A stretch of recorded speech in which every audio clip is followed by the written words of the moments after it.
नमस्कार, आप देखना शुरू कर दिए हैं टाइम्स ऑफ बिहार और मेरा नाम विकेश कुमार। अभी हमारी मौजूदगी है देव में और यहाँ पे उपस्थित हैं धार्मिक न्याय परिषद के सदस्य श्यान कुणाल जी। आइए इनसे कुछ जानते हैं, कुछ बातें करते हैं, किस पर्पस में यहाँ आए हैं। सबसे पहले सर, टाइम्स ऑफ बिहार में आपका स्वागत है। बहुत बहुत धन्यवाद। आपको इतनी बड़ी जिम्मेवारी मिली है तो आप इसको कैसे देखते हैं? जिम्मेदारी मिली 12 तारीख को, उसके बाद बाहर चले गए थे दिल्ली, लेकिन जब लौटे तो सबसे पहले यहीं आए क्योंकि ये प्राचीन मंदिर है और सूर्य भगवान का इतना बड़ा मंदिर कहीं बिहार में और नहीं है। तो इसको टूरिज़्म के दृष्टिकोण से और कैसे डेवलप किया जा सकता है, इन विषयों पर लोगों के विचार जानने के लिए यहाँ आए थे। तो जब आपकी इतनी बड़ी जिम्मेवारी मिली धार्मिक के क्षेत्र में, आप क्या कुछ ऐसा करेंगे कि अब और धर्म का क्षेत्र आगे बढ़े? जो ऐतिहासिक मंदिर हैं, प्राचीन मंदिर हैं, उनमें लोगों की आस्था जो है उससे टूरिज़्म के क्षेत्र में कैसे डेवलपमेंट हो सके और बाहर से, बिहार के बाहर से भी लोग कैसे आ सकें। आप देखे होंगे अभी कि सीतामढ़ी में माँ जानकी का भव्य मंदिर बनने वाला है और 800 करोड़ रुपए के लगभग कल कैबिनेट के द्वारा स्वीकृत भी हुआ है। तो ज़रूर लोग नेपाल से आएंगे, उत्तर प्रदेश से आएंगे, मध्य प्रदेश से आएंगे, तो टूरिज़्म डेवलप करेगा। टूरिज़्म डेवलप करेगा तो रोज़गार डेवलप करेगा, तो रोज़गार डेवलप करेगा तो इकॉनमी बढ़ेगा। तो वैसे ही बहुत सारे मंदिर हैं, जैसे यहाँ जो हम लोग मौजूद हैं, ये भी इतना पौराणिक मंदिर है। यहाँ पर भी कैसे और बाहर के भी लोग आ सकें, यहाँ के लोगों को रोज़गार मिल सके, इन्हीं सब विषय से धार्मिक न्यास बोर्ड में इन्हीं सब मुद्दों को लेकर आगे बढ़ेंगे। अच्छा सर, विधानसभा चुनाव भी नज़दीक है, तो क्या आपकी इच्छा है कि विधानसभा चुनाव की ये लड़ाई की जाए? नहीं, ऐसा तो अभी कुछ विचार में नहीं है कि विधानसभा चुनाव लड़े ना लड़े। पापा अगर जीवित होते तो ज़रूर लड़ते, लेकिन अब जिम्मेदारी क्योंकि बढ़ गई है, उनके अधूरे सपने हैं, उसे पूरा करना है। तो अभी सब लोगों से बात करेंगे, फिर आगे देखेंगे।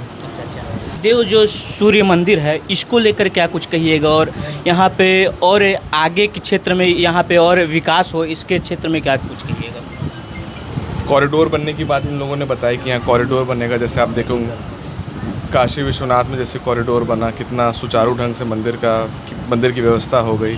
और पास में ही यहाँ पे मठ है, वहाँ पे मेडिकल कॉलेज बनने की बात है। कुछ लीगल एस्पेक्ट्स में मामला फंस रहा है, लेकिन उसको कैसे जल्द से जल्द उस पर सुधार हो सके और निवारण हो सके और जल्द से जल्द वहाँ मेडिकल कॉलेज आम लोगों के लिए बने। सर, मैं पूछना चाहता था आपसे कि जैसा कि एक यूपी में मामला आया है यादव और ब्राह्मण को लेकर, वो कुछ लोग वहाँ पर जो ये मामला उठाए, जो दूसरे समुदाय, दूसरे कास्ट के कथावाचक थे, लेकिन मेरा मानना है कि सब लोग को अधिकार है कथावाचन करने का। मेरे पिताजी संगत और पंगत के माध्यम से सामाजिक समरसता स्थापित किए पूरे बिहार में। उन्होंने कई मंदिरों में दलित पुजारी की नियुक्ति की, जिससे हिंदू समाज एक रहे। और आगे भी मेरा मानना है निरंतर हम लोग प्रयासरत रहेंगे कि हिंदू समाज एक ही रहे। और इन तरह के इस विवादों में जो लोग इन्वॉल्व रहे, जिन लोगों द्वारा ये किया गया, वो सही नहीं था। ये हिंदू एकता पर आक्षेप था। तो और अंतिम में क्या कहना चाहेंगे हमारे न्यूज़ चैनल के माध्यम से अपने दर्शकों को, अपने जनता जनार्दन को? आप बहुत अच्छे पत्रकार हैं, अच्छा लगा आपसे बात करके। अच्छा। यहाँ पे आप इससे पहले तो अपना परिचय दें सर। विश्वजीत कुमार राय, देव सूर्य मंदिर न्यास समिति का वर्तमान सचिव, यहीं का स्थानीय निवासी हूँ।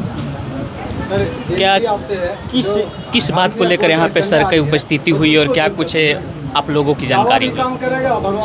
सर की उपस्थिति सिर्फ भगवान का दर्शन के लिए आए हैं। ये इनको एक नई जिम्मेवारी मिली है और इसको एक नई पारी की शुरुआत कह सकते हैं। अपने लाइफ की एक नई पारी की शुरुआत कर रहे हैं। तो कभी भी नई पारी की शुरुआत जब की जाती है तो किसी धार्मिक अनुष्ठान से, कोई भगवान की पूजा पाठ पद्धति से शुभारंभ किया जाता है। तो इन्होंने भी अपने मंदिर दर्शन करके, मंदिर में भगवान सूर्य नारायण का मत्था टेक करके अपना एक नई पारी की शुरुआत करने के लिए यहाँ आए हैं। ये कोई ऑफिशियल विजिट नहीं है, ये इनका व्यक्तिगत यात्रा है, व्यक्तिगत धार्मिक यात्रा है। और बगल में उपस्थित हैं जाने माने चेहरे, मुखिया अनिल कुमार सिंह के सुपुत्र निशांत कुमार। यहाँ पे आप देव मंदिर में सर के साथ भी उपस्थित हैं, क्या कुछ जानकारी है देव मंदिर के बारे में? नहीं, सर की उपस्थिति यहाँ पे हुई, तब क्या कहना चाहेंगे? शायन भैया जब से बिहार धार्मिक न्यास परिषद के सदस्य बने हैं तब से उनकी इच्छा थी यहाँ आने की। अभी कुछ दिन पहले यहाँ पे कार्यक्रम हुआ था, उस कार्यक्रम में वो बाहर चले गए थे, आउट ऑफ इंडिया चले गए थे, तो यहाँ पे उस टाइम ही उनको आना था, लेकिन उस टाइम बाहर चले गए थे तो उसके कारण वो आ नहीं पाए थे। तो जैसे ही वो अभी आए और परिषद के सदस्य बने तो उसके बाद पहला भ्रमण उनका देव सूर्य मंदिर ही हुआ। और ये बहुत सौभाग्य की बात है औरंगाबाद की धरती के लिए कि न्यास परिषद का सदस्य मनोनीत होने के बाद पहला कार्यक्रम वो यहीं का रखे। और मैं उम्मीद करता हूँ और उनसे आग्रह भी करता हूँ कि इस मंदिर के से जुड़े विकास के काम में वो बढ़ चढ़कर हिस्सा लें और इसको और बुलंदी पर पहुँचाएँ। और बाकी रहा बात भैया के बारे में आप पूछ रहे हैं, तो मैं 2017 से जानता हूँ और उससे पहले मेरे को याद है कि दादाजी के साथ मैं हनुमान मंदिर जाता था तो आदरणीय श्री किशोर कुणाल अंकल हमेशा वहाँ पे बैठ के पाठ करते रहते थे, तो दादाजी उनसे मिलाते थे। या फिर पटना महावीर कैंसर संस्थान में कार्यक्रम होता था तो भी मैं दादाजी के साथ जाता था तो मिलता था। तो किशोर कुणाल सर क्या थे और भैया क्या हैं, किसी पहचान के मोहताज नहीं है पूरे बिहार में या पूरे देश में।